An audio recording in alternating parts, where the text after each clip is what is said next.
Estamos experimentando lo que se siente al perder libertad.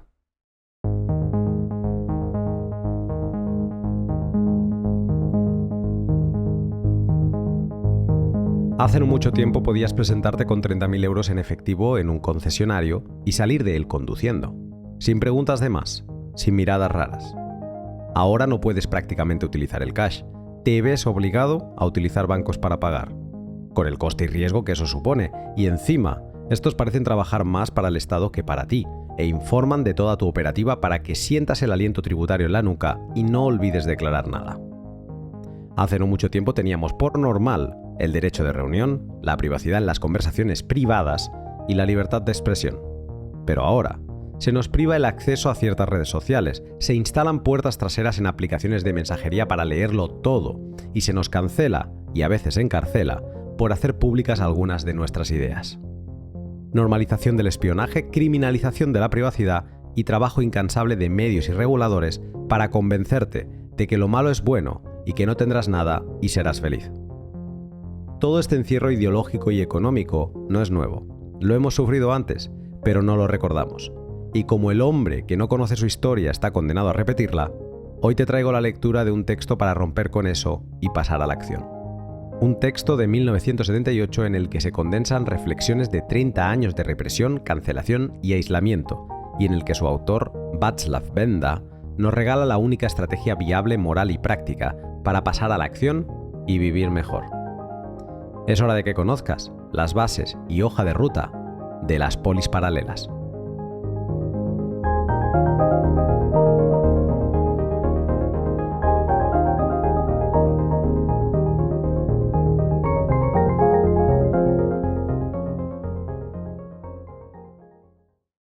En la descripción encontrarás la marca de tiempo donde arranca la lectura del texto de Benda, pero si quieres entender toda su profundidad, ver de lo que es capaz un Estado que detesta la libertad como al que vamos dirigidos, enlazar paralelismos y empaparte del sentimiento, te recomiendo que escuches antes los 2 actos de libertad y organización peer-to-peer que sonarán a continuación y que sucedieron en la década anterior a su publicación.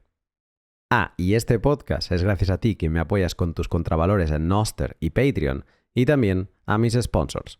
Hodl, la página web en la que podrás comprar y vender Bitcoin ultra vitaminado sin ceder datos personales, a CoinKite, el fabricante de los dispositivos Bitcoin más avanzados, las Coldcard, donde podrás guardar tus Bitcoin con seguridad, a Bitrefill, la web que te permitirá vivir con tus Bitcoin, pudiendo consumir en servicios que ya consumes habitualmente, y Minter, o mejor dicho, Seed Hypermedia, su nuevo nombre, que es una app y protocolo que bien podría llamarse el hogar de la mente, donde construir conocimiento en comunidad de forma incensurable y con Bitcoin integrado.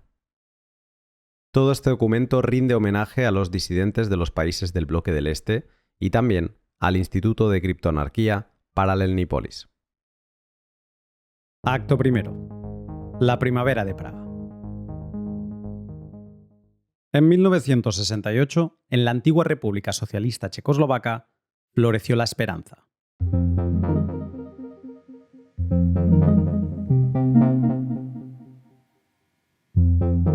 Después de 20 años de políticas socialistas que siguieron al golpe de Estado comunista de 1948, algo parecía estar cambiando tanto en la sociedad como dentro del propio Partido Comunista.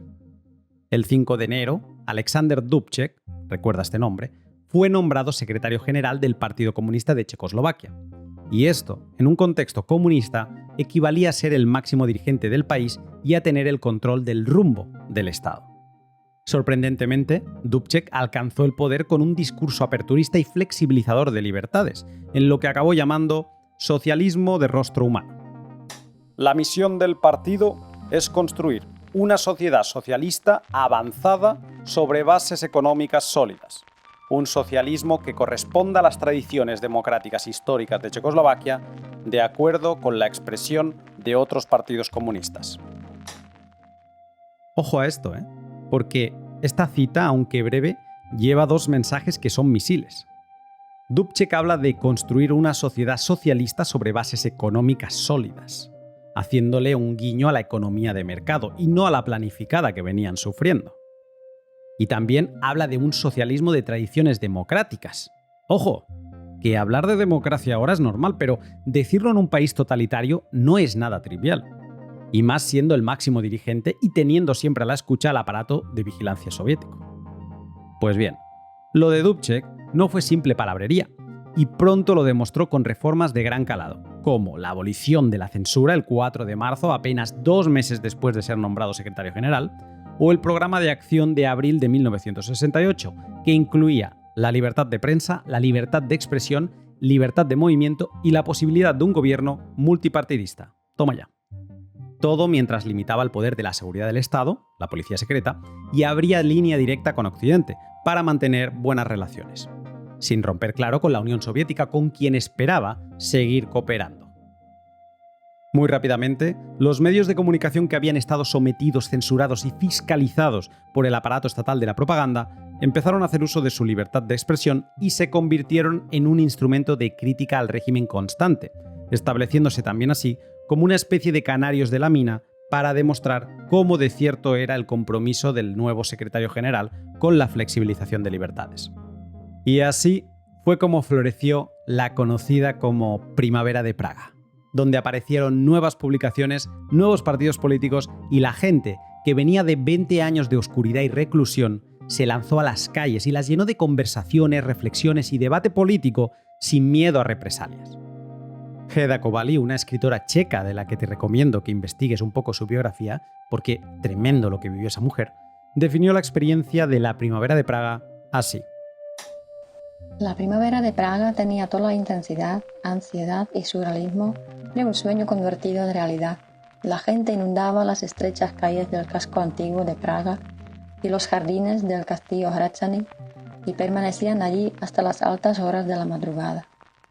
Si alguien salía a caminar solo, pronto se unía a un grupo de gente para hablar o contar algún chiste y todos escuchábamos con alivio, mientras las antiguas murallas retumbaban el sonido de las risas. Fue como si después de todos esos años de aislamiento, nadie pudiera tener suficiente de la compañía de otra persona. Qué bonita es la libertad y cuánto la habían echado de menos los checos y eslovacos en esos 20 años. Mientras tanto, a 2000 kilómetros de ahí, a los soviéticos esto de la libertad, la crítica al régimen y la economía de mercado no les estaba haciendo ni media gracia.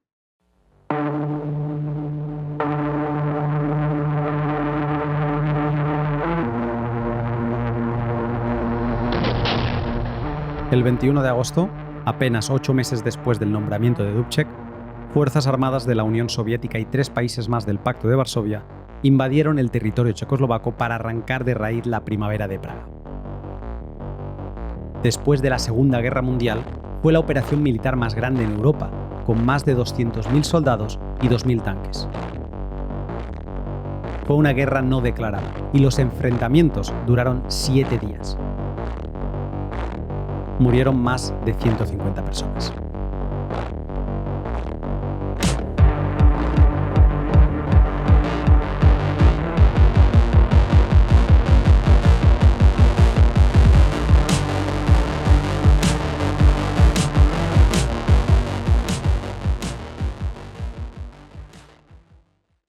Tras la invasión, el secretario general Alexander Dubček, junto al presidente Ludvík Svoboda y otros 24 ministros y miembros del Partido Comunista local, fueron invitados /secuestrados y llevados a Moscú, donde negociaron /se vieron obligados a firmar el conocido como Protocolo de Moscú, por el cual se comprometían a proteger el socialismo en Checoslovaquia, a restringir los medios de comunicación críticos, a tener una inquebrantable fidelidad al marxismo-leninismo y al internacionalismo proletario, a rechazar cualquier interferencia del Consejo de Naciones Unidas y a declarar una implacable lucha contra la ideología burguesa y a todas las fuerzas antisocialistas.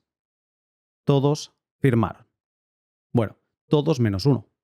František Kriegel, miembro de la presidencia del Comité Central del Partido Comunista Checoslovaco, fue el único que no firmó el Protocolo de Moscú, y su destino por ello fue acabar invitado a subirse en un avión con destino a Siberia. Aunque por suerte para él, y gracias a una intervención in extremis del presidente Svoboda con el secretario general soviético Leonid Brezhnev, pudo regresar a Checoslovaquia con el resto de políticos.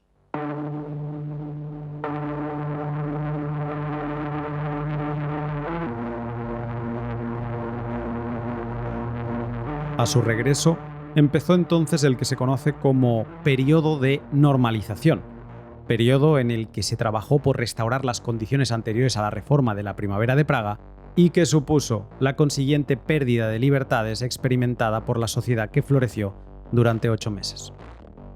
Alexander Dubček, el jardinero político de la Primavera, fue reemplazado como secretario general por Gustav Husak y expulsado del partido poco después. Acabó exiliándose en Bratislava, donde vivió en ostracismo, sin posibilidad de trabajos estables y bajo vigilancia continua. En la esfera pública no estaba permitido ni mencionar su nombre.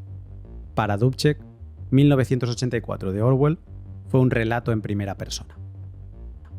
Y así, con esta forma de actuar, los soviéticos aplastaron la primavera, aumentaron el nivel de terror psicológico para que a nadie le apeteciera tan siquiera pensar en la más mínima idea de libertad y volvieron así a meter a la gente en la caja del aislamiento individual, desde la que cualquier vecino puede acabar enviándote a una cárcel del KGB checoslovaco.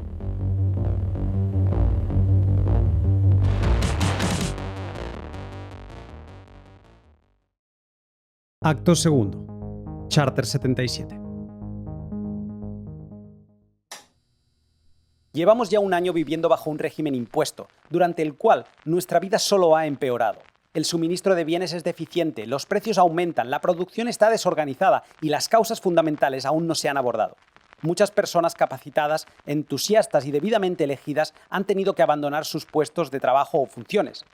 El programa de acción del Partido Comunista de abril de 1968 se está desmantelando punto por punto. Las organizaciones sociales están siendo paralizadas por intervenciones violentas, el público está siendo excluido de la creación de políticas estatales y las cuestiones cruciales se deciden en grupos reducidos en lugar de en órganos democráticos del Estado. Ningún organismo de poder checo ha surgido de la voluntad popular. El mandato del Parlamento Nacional ha expirado. Además, la censura impide debatir públicamente estos asuntos, lo que beneficia a las personas de mentalidad limitada y autoritaria, a los viejos oportunistas y a los nuevos arribistas, ya que pueden afirmar lo que quieran, distorsionar los hechos, calumniar a la gente y organizar campañas en la prensa a las cuales nadie puede responder. Al mismo tiempo, tienen la desfachatez de decirle a la nación que ahora finalmente se puede decir y escribir la verdad. Manifiesto de los 10 puntos, de 1969. En mayo de 1971, Gustav Husak dio por concluido el proceso de normalización. Aunque el periodo de normalización, y no proceso, todavía duraría hasta 1989, fue en esos 33 meses post-invasión de las tropas del Pacto de Varsovia cuando los comunistas restablecieron las formas de proceder y el status quo de 1968. Libertad de prensa, afuera. Libertad de movimiento, afuera. Economía de mercado, afuera. Policía débil y permisiva, afuera. Comunistas reformistas, afuera también. Todo al más puro estilo Milei, pero sin alegría ciudadana y en dirección ideológica totalmente opuesta. Fue una época dura, donde se intentó quedar bien con Moscú y se purgó a todo el que no fuera 100% conservador del ideario soviético. Tanto fue así que, en 1969, el Partido Comunista Checoslovaco envió una encuesta voluntaria y de carácter informativo a todos sus miembros para que expresaran si había habido algo del socialismo de rostro humano que les hubiera gustado mantener. Pues bien, esa encuesta acabó con 2/3 partes de los miembros del Partido Comunista expulsados y represaliados. No se permitió ni media concesión a las ideas reformistas del socialismo aperturista. Los ciudadanos sin lazos políticos también recibieron lo suyo. A ojos del partido, normalización significaba conformismo con sus ideales. Según la RAE, conformismo es la práctica de quien fácilmente se adapta a cualquier circunstancia de carácter público o privado. Por lo tanto, si te adaptas a sus deseos, bien, no tendrías problema alguno. Pero, si criticabas o simplemente pedías debatir una medida, estabas fuera por inconformista, por disidente. Así de simple. Por esta razón, a los que practicaron la libertad de prensa y de expresión en los 8 meses que duró la primavera, se les enjuició con carácter retroactivo y sus nombres se sumaron a la lista negra de los cancelados socialmente. Las represalias a los inadaptados, inconformistas o disidentes en general iban desde el descenso de categoría, la pérdida de empleo, la negación de oportunidades laborales, la negación, ojo a esto, la negación de oportunidades educativas para sus hijos, malditos, la restricción de vivienda, la restricción de movimiento con cancelación de permiso de conducir, muy loco, y la negativa a solicitudes de viaje. Recuerda que el país era una cárcel.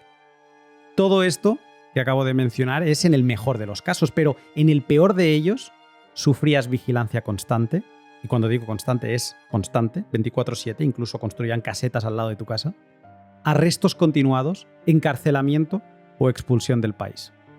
Y esto no creas que era algo excepcional.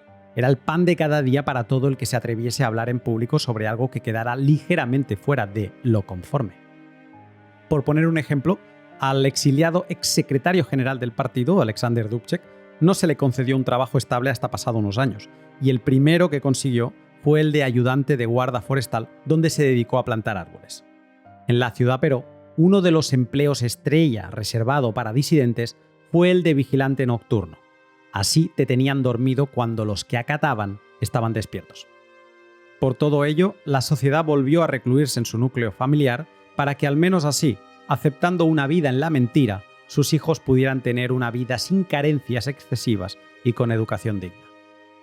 Pero, por suerte para el porvenir checoslovaco, también hubo episodios de protesta de quienes no supieron resignarse, como la desgraciada inmolación mortal a lo bonzo en protesta por la ocupación soviética del estudiante de filosofía Jan Palach en 1969, el manifiesto de los 10 puntos firmado ese mismo año por 10 personas que supusieron engrosar la lista negra de disidentes, si es que no estaban ya en ella, o la carta crítica de 1975 que le hizo llegar al secretario general Gustav Husak el exitoso escritor teatral Václav Havel, también presente en el manifiesto de los 10 puntos y cancelado ya de antes por sus ideas liberales y por ser de origen burgués. Estas fueron algunas de las protestas directas, las direccionadas a dirigentes del país, pero no fueron las únicas, porque el Partido Comunista, sin quererlo, con su estricta censura y represión, sembró el germen de una protesta mucho mayor que de inicio no buscaba confrontación directa. La obsesión por la normalización generó en esos años la conocida como cultura oficial. Eso es, cine, teatro, literatura, poesía o música con el sello de aprobación comunista. Pero el planificador central que se cree con capacidad de todo no calculó bien el poder del incontenible tsunami creativo que una única mente puede generar y cómo la autocensura que venía funcionando en las calles y en el trabajo no sería suficiente a nivel cultural. Y es que también para quedar fuera de la cultura oficial no tenías ni que criticar al régimen, porque con únicamente desear cantar éxitos extranjeros de rock and roll, estabas fuera. Te convertías en un disidente más. Y así, con esa laxitud censora, fue como más y más escritores, músicos y artistas de todo tipo acabaron engrosando el grupo de la segunda cultura, la cultura no oficial, desde la que las imprentas no te permitían publicar tus textos, los estudios grabar tus canciones o los teatros interpretar tus obras. Cultura underground de la de verdad, de la que si estás un poquito above the ground, acabas en la cárcel. La escena musical underground local poco a poco fue ganando popularidad, incluso fuera de Checoslovaquia, con ejemplos como el grupo de rock Plastic People of the Universe, grupo fundado apenas un mes después de la ocupación soviética en 1968 e inspirado en la música de Frank Zappa y Velvet Underground.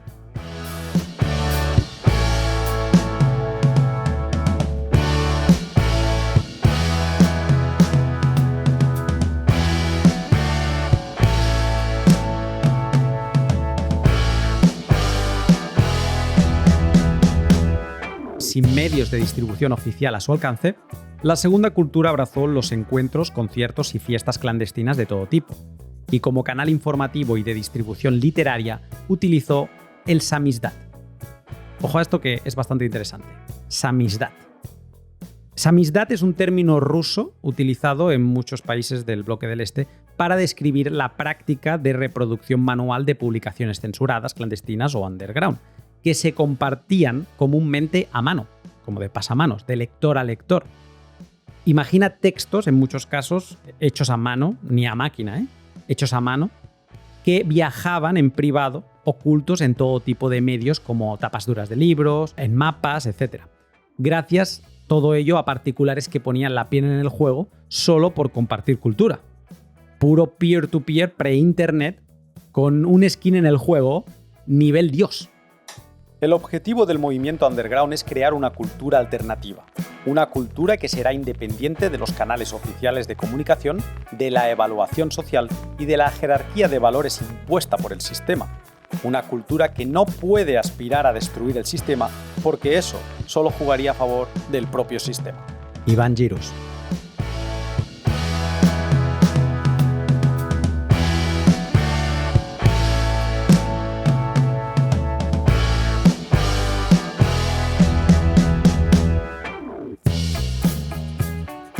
Al Partido Comunista Checoslovaco se le estaba escapando el control cultural y no lo podía permitir. ¿Y qué hizo? Aumentó la represión, muchos de los encuentros fueron saboteados por la policía y las detenciones se hicieron práctica habitual. La principal acusación era siempre la misma: detención por desorden público. Pero la amenaza que realmente querían sofocar no era esa. Era el despertar que todo aquello estaba provocando en las aletargadas mentes checoslovacas. Pero la cultura ya no la paraban, porque el underground estaba floreciendo. Václav Havel, el cancelado autor teatral, tiene una frase que retrata muy bien el carácter imparable del underground de los 70. Cuanto más podíamos hacer, más hacíamos. Y cuanto más hacíamos, más podíamos hacer. En 1976, Havel pudo volver a dirigir una obra de teatro 7 años después, y fue un éxito total. Pese a ser un evento clandestino, la sala se llenó hasta los topes de gente que cada vez tenía menos miedo. Los Plastic People of the Universe, que no habían parado de producir canciones y de hacer conciertos clandestinos, abrazaron la idea de hacer eventos cada vez más multitudinarios e invitaron a Havel a participar en uno de ellos. Pero el concierto nunca llegó a realizarse, porque todos los miembros de la banda fueron detenidos y acusados de ser fuerzas clandestinas de resistencia antisocialista. Por la popularidad que habían amasado, su juicio fue seguido por todos, y en los pasillos del juzgado podías encontrar a miembros del underground como Václav Havel, a gente de la comunidad católica e incluso a exmiembros del Partido Comunista. Todos deseaban la libertad de los Plastic People of the Universe. Nadie quería volver a perder libertades. Los integrantes de la banda fueron condenados por alteración organizada del orden público, a penas de entre 8 y 18 meses de cárcel. Los allí presentes sintieron aquello como la gota que colma el vaso y, pese a ser de ideologías y creencias distintas, se juntaron para redactar y firmar una carta reclamando el cumplimiento de varios derechos humanos fundamentales a los que el propio gobierno comunista se había comprometido internacionalmente en 1975, un año antes. No buscaban asociarse políticamente ni crear ningún partido, solo demandaban al gobierno compromiso con lo que ellos mismos consideraban ahora legal, pero que solo habían acordado para vender una imagen de aperturismo al exterior. A esa carta se la conoce como Charter 77 o Carta 77, y como digo, en ella no se planteaba nada radical ni ilegal, solo se pedía cumplir con lo acordado. La carta estableció 3 portavoces oficiales, Havel entre ellos, fue firmada inicialmente por 240 personas y muy rápidamente se distribuyó como la pólvora por las vías de comunicación del samizdat, llegando incluso hasta la prensa internacional europea y americana, mientras sumaban más y más firmantes a los que les daba ya igual que el régimen los añadiera a la lista de disidentes. De mi experiencia recogiendo firmas para la Carta 77, sé cómo de tortuoso era para la gente hasta que decidían firmar. Cuando lo hacían, entraban en un estado de euforia. Era una comunidad de gente libre en medio de una sociedad sin libertad. Firmando, conseguían un sentimiento de armonía consigo mismos. Václav Havel. La gente estaba despertando y estaba alineando sus deseos con sus acciones. Esta insumisión al Partido Comunista le empezaba a recordar cada vez más a la primavera del 68, y por ello actuó en consecuencia, con represión, miedo y terror.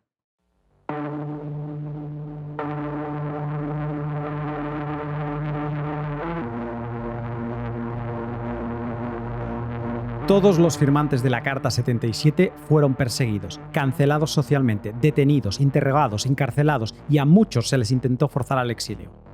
Jan Patočka, filósofo y coportavoz junto a Havel de la Carta 77, fue interrogado hasta el ictus cerebral que acabó con su vida. Havel y muchos otros fueron encarcelados temporalmente. Represión nivel Dios, hasta tal punto que se creó el movimiento anti-charter, con carta y todo firmada por miembros distinguidos de la cultura oficial. La idea era sumar más firmantes que el Charter 77 y demostrar así el poco apoyo que tenía. Poco a poco el poder se dio cuenta de que era más efectivo el silencio, y en una segunda fase pasó a no mencionar ni al Charter ni al anti-Charter, mientras por detrás quitaba las ganas a cualquier nuevo firmante con represiones durísimas contra todos los miembros destacados. Y así, con silencio y mano dura, el movimiento Charter 77 fue perdiendo fuerza y volvió únicamente a los círculos underground.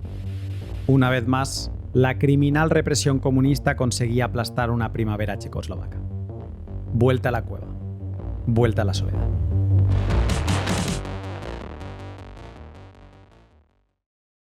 Pero esta vez era diferente, porque a pesar de los intereses del partido, esta mini primavera había dejado raíces más fuertes y profundas, más underground, que llevaron a los todavía firmantes de la Carta 77 a reflexionar sobre sus prácticas, encontrar errores y buscar soluciones para no volver a ser sofocados.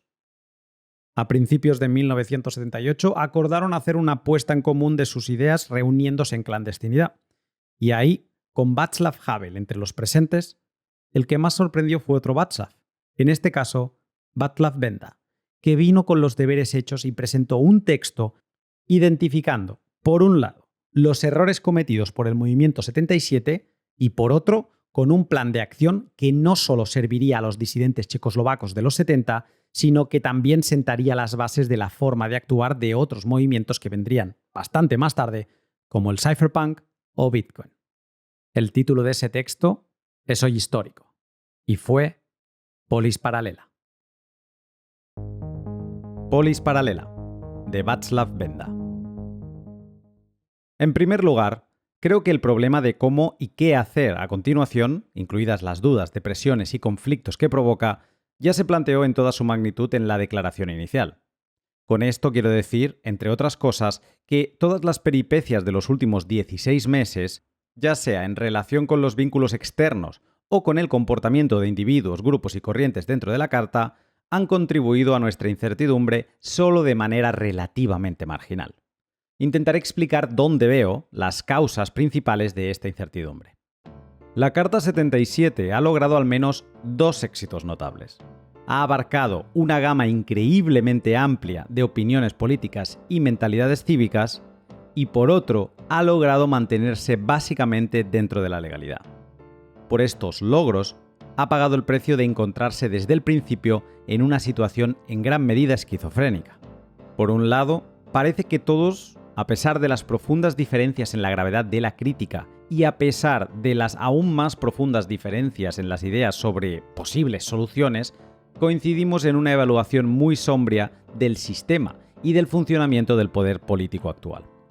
Por otro lado, actuamos como si no reconociéramos que las afirmaciones del poder político sobre sus buenas intenciones y las disposiciones legales con las que aparentemente limita su totalitarismo no son más que una fachada propagandística. Tomar las palabras del régimen al pie de la letra es, en sí mismo, una estrategia muy astuta. Sin embargo, aunque es ingeniosa, esta estrategia no puede inspirar a la gente, ni resistir a las mentiras del régimen si no logra superar la contradicción entre las dos posturas que mencioné antes. La Carta 77 logró superar esta división entre los miembros de manera temporal, aunque muy eficazmente al enfatizar de forma extrema los aspectos éticos y al preferir la postura moral sobre la política. Sin embargo, esta solución inicial fracasó, y hoy el dilema original se nos presenta con aún mayor gravedad. Las razones de este fracaso son aproximadamente las siguientes. Primero, la muerte del profesor Patočka, quien sin duda fue el motor principal de esta solución. Después, La astucia política de las autoridades políticas, que finalmente se dieron cuenta de que con su campaña desenfrenada habían convertido un problema político en un problema moral y al hacerlo habían adoptado inadvertidamente nuestras armas, desde entonces ha reinado el silencio en torno a la carta y el poder se ha limitado a asfixiarla en la oscuridad. Y por último, la postura moral fue planteada de manera abstracta, sin definir un contenido positivo ni una dirección de acción. Sin embargo, una postura moral abstracta es solo un gesto que, aunque puede ser extremadamente efectivo, tiene un impacto limitado a unas pocas semanas o meses. Como evidencia de esto puedo mencionar un fenómeno con el que probablemente te hayas encontrado, y que es bastante común entre los firmantes de la carta: la transición de un sentimiento casi extático de liberación provocado por la firma a una desilusión gradual y un escepticismo profundo. He intentado resumir esta estrategia en 2 lemas, que a continuación explicaré y comentaré. El primero, continuar basándonos en el compromiso y misión moral como elemento unificador y fuente de dinamismo. Y segundo, darle a esta dinámica un campo de acción y una perspectiva positiva mediante la creación de una sociedad paralela. Sobre el primer lema. El fundamento moral y la obligación de un ciudadano de participar en la mejora de los asuntos públicos, es decir, los asuntos políticos en el sentido más amplio, son incuestionables. Desde sus inicios, la Carta ha derivado su mandato público de este principio y, como un punto de partida común, ha ayudado a superar la ambigüedad mencionada antes, sirviendo como una garantía de unidad, cooperación tolerante y, en cierta medida, de perseverancia. No veo ninguna otra fórmula que pueda sustituir eficazmente todas estas funciones. Además, esta postura moral está tan estrechamente ligada a la Carta, tanto en la percepción pública como para la mayoría de los firmantes, que cualquier otra fórmula difícilmente podría reclamar legítimamente la continuidad. Por lo tanto, no me pregunto si debemos basarnos en el aspecto moral, sino cómo podemos hacerlo una vez más inspirador y movilizador y garantizar que tenga un efecto duradero. Es decir, ¿qué esfuerzos concretos o programa positivo pueden extraer su energía a futuro de esta base?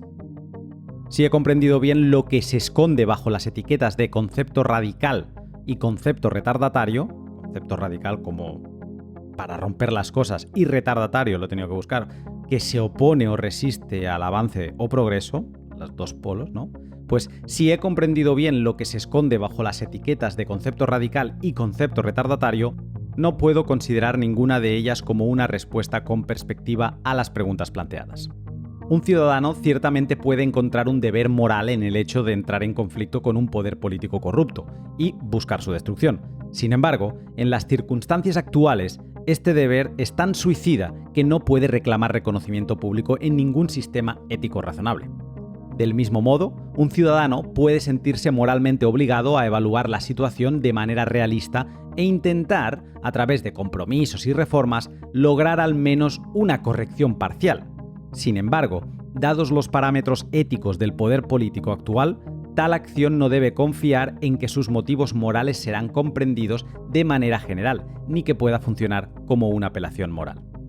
Sobre el segundo lema de sociedades paralelas, intento proponer una tercera vía para la mejora de las condiciones en la sociedad. La mayoría de las estructuras relacionadas de alguna manera con la vida de la comunidad, es decir, la vida política, funcionan de manera inadecuada o incluso perjudicial. Por lo tanto, propongo que unamos esfuerzos para crear gradualmente estructuras paralelas, capaces de suplir, al menos en cierta medida, las funciones necesarias y beneficiosas para la comunidad que están ausentes. Cuando sea posible, también deberíamos intentar utilizar las estructuras existentes y humanizarlas. Este plan en cierta medida satisface tanto a los reformistas como a los radicales, porque no lleva necesariamente a un conflicto directo con el poder político, pero tampoco está cargado de ilusiones sobre resolver la situación actual mediante ajustes cosméticos. Deja abierta la cuestión clave de la viabilidad del sistema y lo que está claro es que, incluso si solo tiene un éxito parcial, ejercerá presión sobre las estructuras oficiales, bajo la cual inevitablemente se descompondrán o se reformarán de manera útil. De manera útil dependiendo de si aceptamos el diagnóstico de los radicales o de los reformistas. Este plan probablemente será rechazado por ambos grupos como ilustrativo o políticamente ingenuo. Sin embargo, todos estamos juntos en la carta, que es innegablemente una iniciativa políticamente ingenua, como lo es todo intento de derivar la política de una base moral. Además, mi propuesta surge directamente de la naturaleza actual de la Carta 77, que debe su existencia a la defensa de estructuras paralelas, de la segunda cultura, y que en gran medida se dedica a la reinterpretación humanizadora de la estructura oficial existente, el sistema legislativo. A los políticos oficiales les diría que, en última instancia, ellos llevaron a la comunidad a su situación actual. Por lo tanto, sería apropiado que revisaran ya sus convicciones políticas o su opinión sobre lo que es y lo que no es políticamente ingenuo. Este plan puede estar más allá de nuestras capacidades, pero es realista en el sentido de que se basa en realidades probadas por la práctica. Y como demostración, daré dos ejemplos destacados y totalmente opuestos. La estructura cultural paralela es hoy un factor indiscutible y claramente positivo, y en algunas esferas, en la literatura y hasta cierto punto en la música popular y las artes plásticas, domina completamente sobre las estructuras oficiales sin vida. Igualmente indiscutible y negativo, aunque más funcional y humano, es el factor de la economía paralela basada en el robo, la corrupción y el favoritismo, que, bajo la superficie brillante de la economía oficial, gestiona de hecho la mayoría de las relaciones tanto de consumo como industriales y comerciales.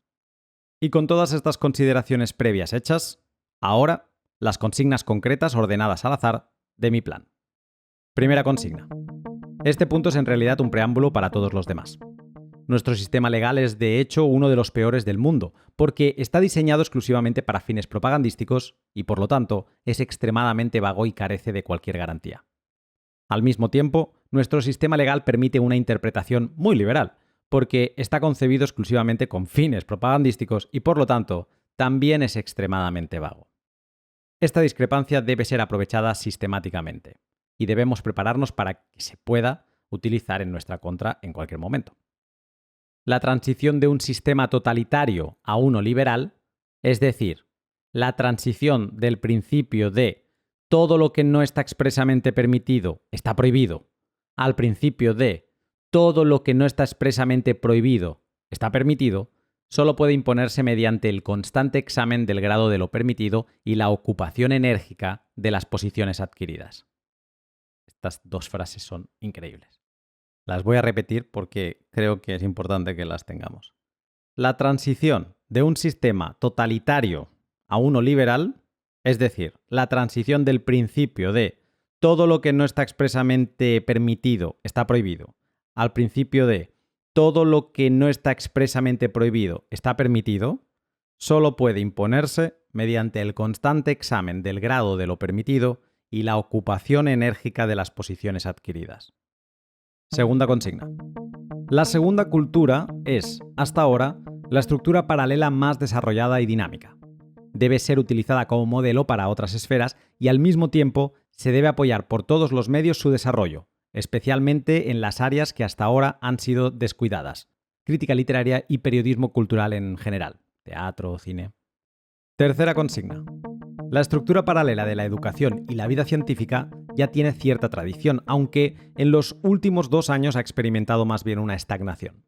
Considero la organización de la educación paralela como una tarea de suma importancia, tanto desde el punto de vista personal, dado que si los agentes de la STB, la KGB checoslovaca, conocen por nombre a mis hijos de 1 a 9 años, no puedo tener muchas ilusiones sobre sus posibilidades de estudios oficiales.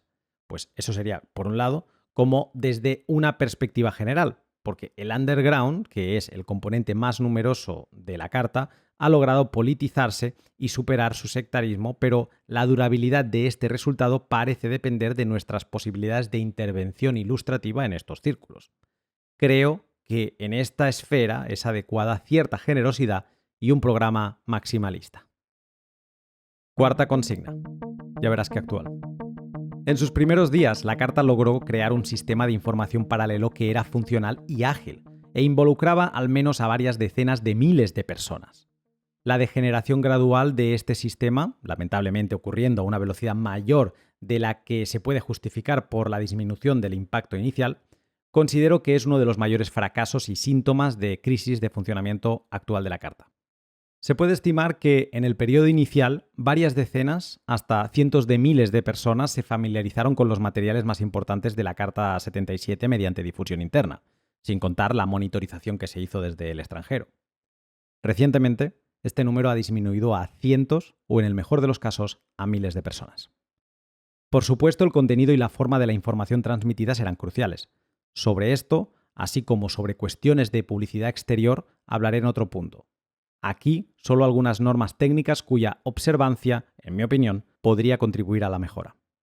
Primero, la difusión de la información debe recibir mayor atención, y el trabajo en esta tarea debería ser respetado de la misma manera que la preparación de los materiales.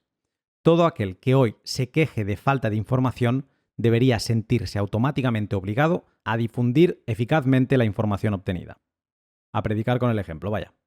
Segundo, la red de información debe utilizarse de manera equitativa. Los periodos de inactividad son aún más peligrosos que la sobrecarga, ya que conducen a la pérdida de interés y al colapso de conexiones establecidas. Esto pasa en redes sociales hoy en día.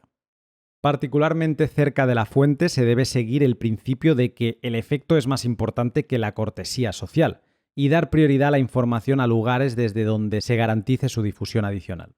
Es preferible que alguien sea informado prominentemente solo de segunda mano que el proceso de difusión de la información se estanque y quede restringido a un círculo estrecho de personas. Tercero, es urgente mejorar el flujo de información hacia los grupos fuera de Praga. Aún más urgente es que estos grupos aseguren sus conexiones mutuas y creen sistemas de información autónomos. Aquí también se aplica que para evaluar al destinatario de la información, la cuestión más importante es si sabe escribir a máquina. Esto cómo ha cambiado todo esto, ¿eh? Por último, en perspectiva, no podemos evitar el uso de medios de reproducción más eficaces que la máquina de escribir.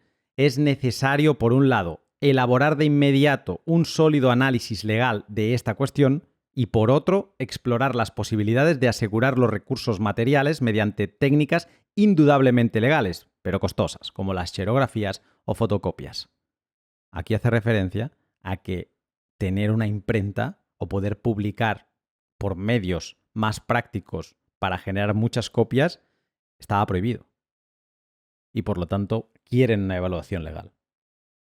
Quinta consigna, de las nuestras. No puedo prever la amplitud de las tareas que podríamos enfrentar en el futuro en el ámbito de la economía paralela. Aunque las posibilidades actuales no son grandes, su utilización es extremadamente urgente. El poder político considera esta área como un medio crucial para el control arbitrario de los ciudadanos y al mismo tiempo la regula de la manera más estricta posible, con la economía controlada.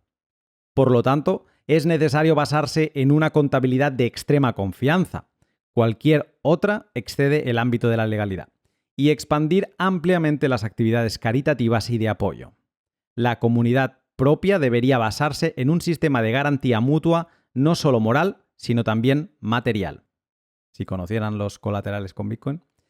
El poder político parece querer quebrar la iniciativa de la Carta 77 principalmente sometiendo a sus participantes a una insoportable presión económica, mientras lleva a cabo una campaña propagandística sobre su vida de lujo y ocio.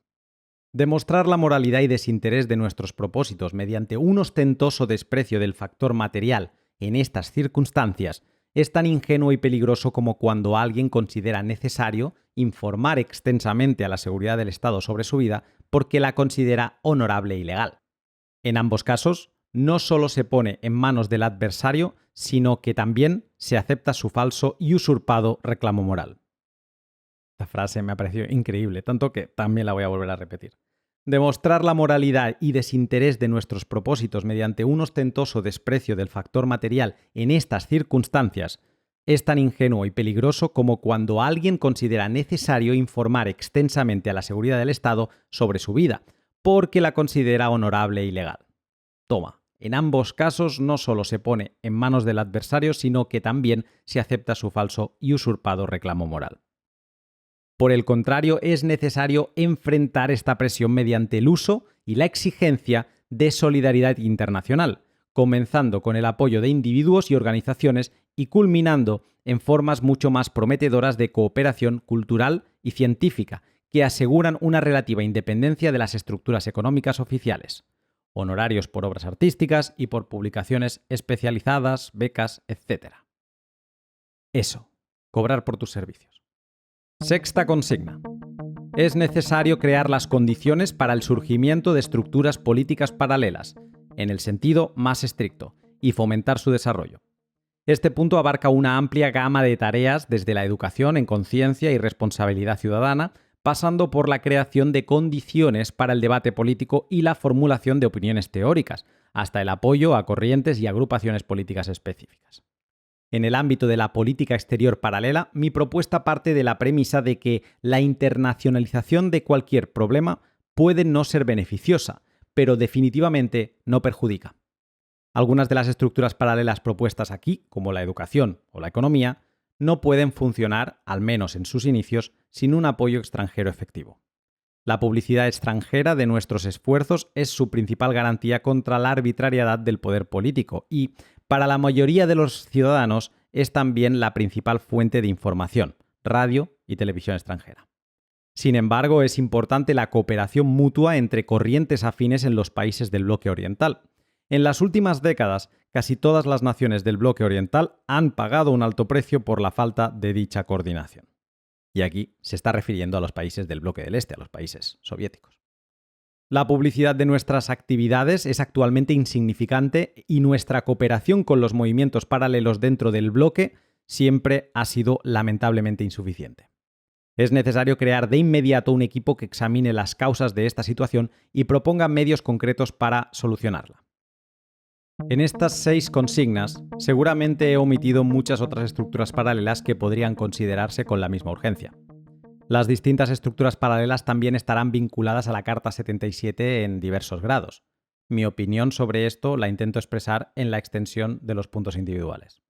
Algunas serán parte integral de ella, mientras que otras actuarán principalmente como parteras y nodrizas y finalmente otras ofrecerán principalmente garantías de legalidad.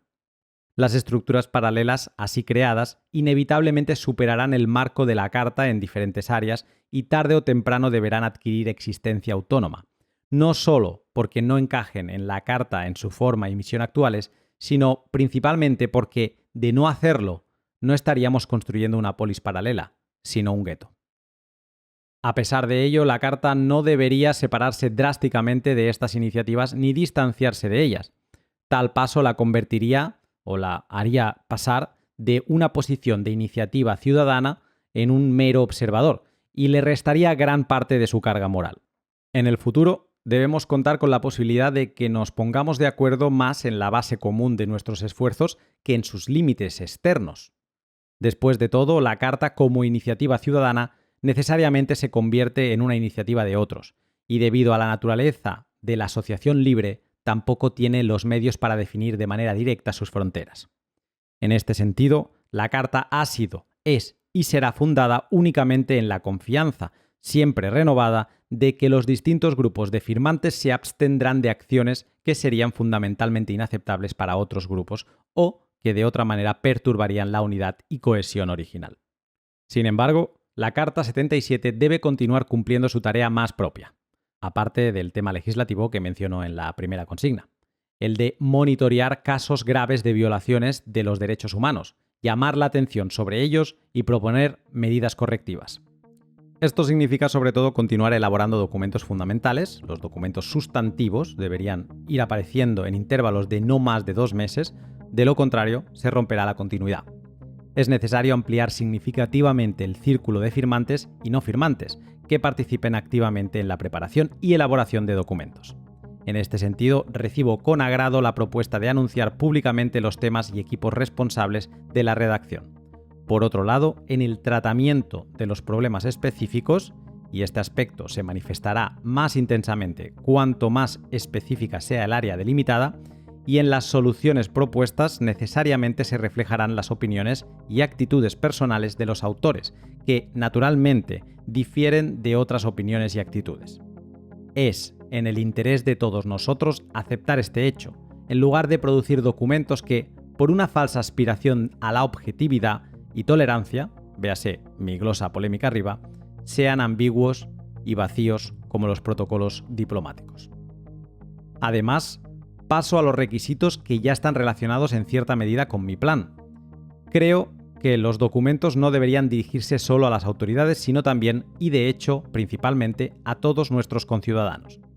Esto impone ciertos requisitos. Deberían tratar problemas reales urgentes.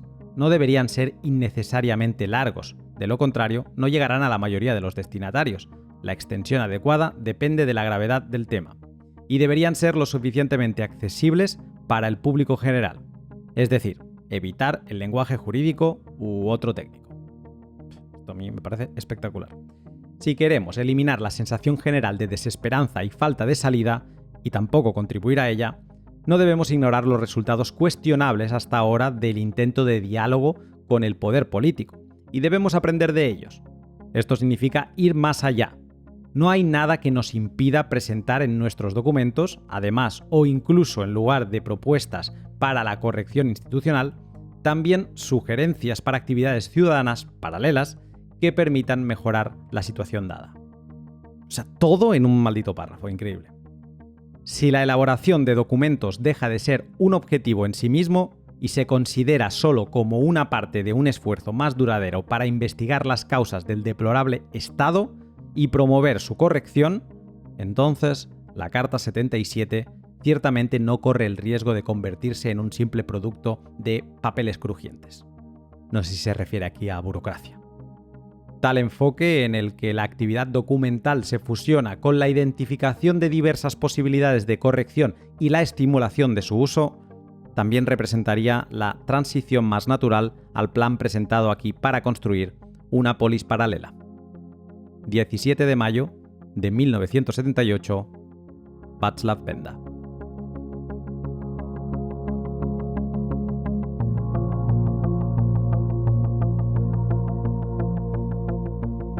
Hay muchos puntos del texto de Benda que muero de ganas por comentar, pero antes me gustaría que supieras cómo termina la historia para nuestros disidentes checoslovacos.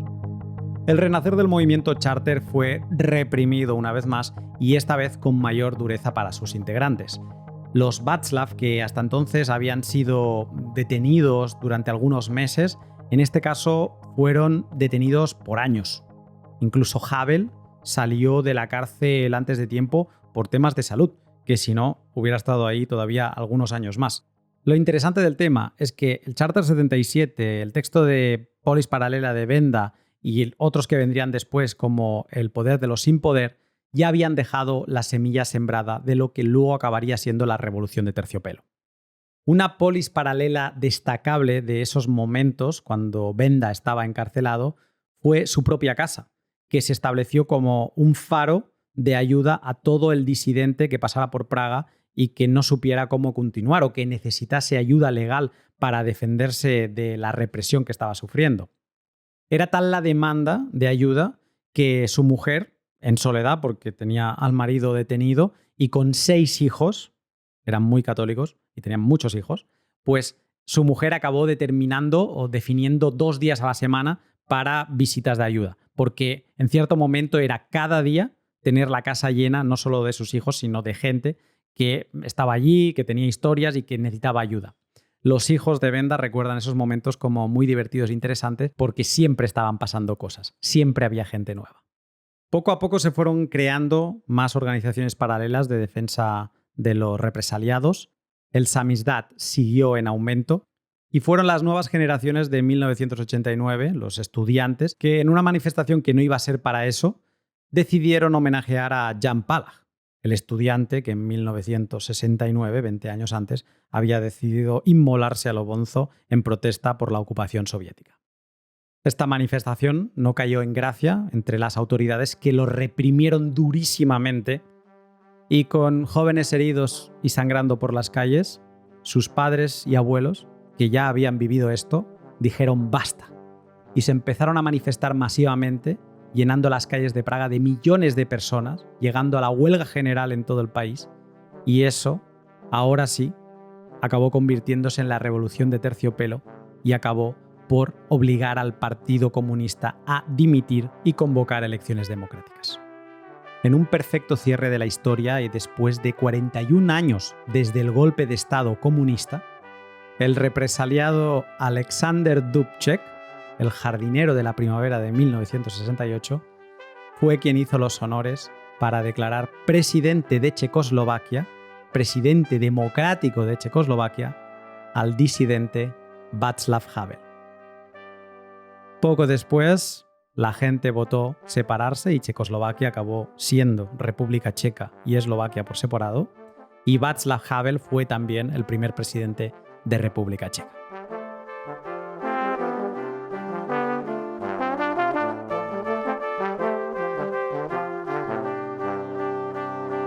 Mis comentarios sobre Polis Paralela de Václav Benda.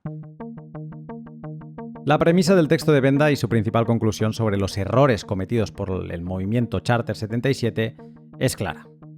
Dados los parámetros éticos del poder político actual, no podemos esperar, el actual de entonces y el actual de ahora también, pues dadas esos parámetros éticos de los políticos, no podemos esperar que entiendan cualquier solicitud de reforma que parta desde una idea moral, una idea de lo correcto. Actuar desde la moralidad con semejantes parásitos yo creo que solo generará fuegos de artificio. De hecho, según Benda, me encanta esta frase, una postura moral abstracta es solo un gesto que, aunque puede ser extremadamente efectivo, tiene un impacto limitado a unas pocas semanas o meses. Y también acaba diciendo que esto lleva, al poco, a una desilusión gradual y un escepticismo profundo. Esto quizá alguien lo ha experimentado incluso desde el propio Bitcoin. Benda entonces se pregunta ¿qué hacer? Y él mismo da la solución. Benda propone actuar. Reaccionar sin perder el compromiso y la misión que nos unifica, eso es, sin olvidar la moralidad de lo que hacemos, pero ahora en acción, para que así, a través del movimiento, se provea un servicio y se mantenga viva la llama. Y para pasar de las palabras a la acción, sin suicidarse en el camino con estos parásitos, Benda propone una nueva estructura, las polis paralelas, que son estructuras que buscan suplir funciones necesarias y beneficiosas para la comunidad, pero que, por XY razón, están ausentes, maltratadas o desatendidas por el status quo. Esta estrategia no puede ser acusada de radical ni tampoco de revolucionaria, porque no busca derrocar las instituciones oficiales y, por lo tanto, el gobierno no debería sufrir, porque si su producto es mejor, acabarán por imponerse, y si no, pues quizás se descompondrán o se reformarán gracias a las descubiertas de las distintas polis paralelas. En las polis paralelas no venimos a romper cosas, venimos a construir servicios morales con los que vivir mejor. Benda en el texto recurre a la segunda cultura del movimiento de underground de Praga como ejemplo real y funcional con el que demostrar cómo una estructura paralela domina sobre la estructura sin vida de la cultura oficial. O sea, no es un cuento suyo, no es un texto suyo y ya. No, hay ejemplos prácticos y él lo demuestra con la segunda cultura. Yo si pienso en ello, con ejemplos actuales del presente, podría recurrir a la estructura paralela del dólar blue argentino, y como de ilegal ha sido eso y sigue siéndolo, pero es el dominante cuando la gente quiere ahorrar allí. O a la estructura paralela del dólar en Venezuela, lo ilegal que llegó a ser el dólar en Venezuela, y ahora no les ha quedado otra que aceptarlo. La estructura paralela se ha comido a la oficial, y esto del dólar lo hemos visto también en Bielorrusia, en Zimbabue o El Salvador y Ecuador en su día. Y también, como no, podría recurrir a la estructura paralela de Bitcoin como medio de intercambio indirecto del ciberespacio, sin necesidad de tener que pedir permiso a nadie. Necesitamos mucho más de esto. Mucho más de cosas que salgan de pensar en nosotros, en lo que nos hace bien. Que, curiosamente, si te paras a pensar, es el trabajo que deberían hacer los políticos por nosotros. Benda dice que en un estado liberal todo lo que no está expresamente prohibido está permitido, en contraposición con lo que sucede en un estado totalitario, en el que todo lo que no está expresamente permitido está prohibido. Vale, queda claro. Pero ¿soy yo o parece que en los últimos años hemos ido transicionando a un estado cada vez más totalitario en el que cuando algo no está expresamente prohibido corren a toda prisa para añadir regulación y poner el cazo? Algo así como lo que hemos vivido con Bitcoin, con lo de que Bitcoin no es dinero y te lo justifico hasta la saciedad con nueva legislación para que no se pueda utilizar como tal, se le catalogue como activo y se le apliquen impuestos por ganancias de capital. Mientras, por otro lado, también se le aplican regulaciones a individuos y empresas que negocian con él como si de transmisores de dinero se tratasen. ¿En qué quedamos? ¿Caíce hasta la médula por querer comprar algo que dicen no ser dinero? ¿Soy yo? ¿O cada vez hay que pedir más permiso por todo? ¿Soy yo? ¿O vivimos en un estado cada vez más totalitario bajo el paraguas de una pseudodemocracia que todo lo justifica? No necesitamos al Estado. De hecho, el Estado no ha estado siempre ahí, y su uso generalizado se remonta a apenas la Revolución Francesa. Podemos funcionar sin él. Y por ello aquí digo, aprovechemos todo lo vivido en la primavera de Praga, el movimiento Charter 77 y del texto de Polis Paralelas de Benda para tomar conciencia de la situación actual y construyamos estructuras paralelas. Hay muchos campos en los que trabajar, no solo el desarrollo de software es el camino. Hagamos legal hacking en esteroides. Construyamos redes físicas de conexiones entre particulares vía meetups. Meetups para todo. Para Bitcoin, para educar a nuestros pequeños, para comer mejor, para todo. Más Barcelona Bitcoin Only, más Bitcoin Tuesdays, más Málaga 2140, más Coruña 2140, más La Cripta y todas estas iniciativas que ya son polos de apertura mental. Creemos redes de información al más puro estilo del samizdat. Ahora lo tenemos más fácil, peer-to-peer e incensurable. Sigamos mejorando la institución del dinero que tanto se han encargado de desmejorar desde principios del siglo pasado. Hagamos renacer al periodismo independiente, por favor. Estructuremos toda la información necesaria para formar a nuestros pequeños sin depender de la ideologizada e interesada educación estatal. Aprendamos sobre bienestar y comida que no nos quiere matar. Y estudiemos formas políticas que superen las democracias de pandereta en las que vivimos hoy. El camino a ellas serán todas estas formas de estructuras paralelas que consigamos construir, porque, como dice Havel en El poder de los sin poder, que publicó poco después del texto de Benda, estas sociedades informales, no burocráticas, dinámicas y abiertas, todas estas polis paralelas, no son una preconfiguración, un germen o el micromodelo simbólico de estas estructuras políticas postdemocráticas más significativas en las que podría basarse un mejor ordenamiento de la sociedad. Pues empecemos hoy. Construyamos estructuras paralelas desde lo moralmente correcto, en paz y sin enfrentamientos, pero aportando un puerto seguro permanente y localizable para todo el que despierte y busque amarre. Seamos un faro como lo fue la Casa de los Benda. En 2024 tenemos mucha suerte de tener estructuras paralelas ya funcionales con las que los disidentes checoslovacos no podrían ni soñar. Tenemos el ciberespacio para encontrarnos sin apenas coste. Tenemos la criptografía de clave pública para comunicarnos de forma privada sin habernos tenido que encontrar antes. Y tenemos a Bitcoin para atesorar recursos y paz mental a prueba de ataques de enemigos de la libertad. Internet, criptografía y Bitcoin. No estamos empezando de cero. Aprovechémoslo. Yo así lo haré en esta temporada del podcast que aquí empieza. Buscaré seguir aprendiendo sobre todas estas instituciones tan maltrechas de la sociedad en la que vivimos actualmente, para así aprender, no delegar la parte del conocimiento a nadie y compartirlo con todos los que queráis. Todo ello mientras profundizo en las herramientas que nos habilitan y habilitarán la creación de las polis paralelas que queramos construir. Avancemos juntos. La puerta de esta casa está abierta. Bienvenidos a la 7ª temporada de Lunático. Os he echado de menos.